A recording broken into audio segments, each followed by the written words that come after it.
میں مانتا ہوں کہ پختونوں کی ایک بہت بڑی تعداد عمران خان کو پسند کرتی ہے، اور سوال یہ ہے کہ اس محبت سے پختونوں کو کیا ملا۔ میں بتاتا ہوں۔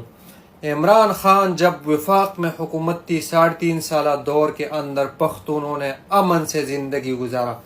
نہ کوئی بم دھماکہ، نہ ڈرون حملہ، نہ آپریشن، نہ جیٹ طیارہ۔ عمران خان نے پختونوں کو سب سے پہلے صحت کارڈ دیا، اسکول، تعلیمی نظام، تعلیم میں قرآن، مدرسوں کو سولر سسٹم، مسجدوں کو سولر سسٹم، جتنے قاری ہے، جتنے مسجد کے امام ہیں ان کے لیے تنخواہیں، اور بہت سے کام کیے، اور اقوام متحدہ میں جا کے اسلام و فوبیا اور بہت سارے ایسے کام کیے، اور خاص کر پختون قوم کے لیے خیبر پختونخوا کا تعلیمی نظام، ہاسپٹل کا نظام، اور خاص صحت کارڈ۔ آپ لوگوں کے دور میں، جو آپ لوگوں کا پچھلے 5 سال کا دور تھا، بم دھماکے، ڈرون حملے اور خون کی ہولی کو کھیلی گئی۔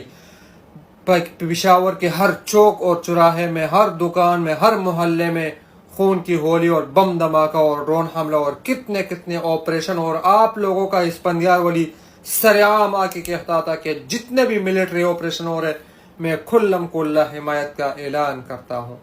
عمران خان نے ہمیں یہ دیا، امن دیا، سکون دیا، صحت کارڈ دیا، تعلیمی نظام، اسکول کا نظام، لیکن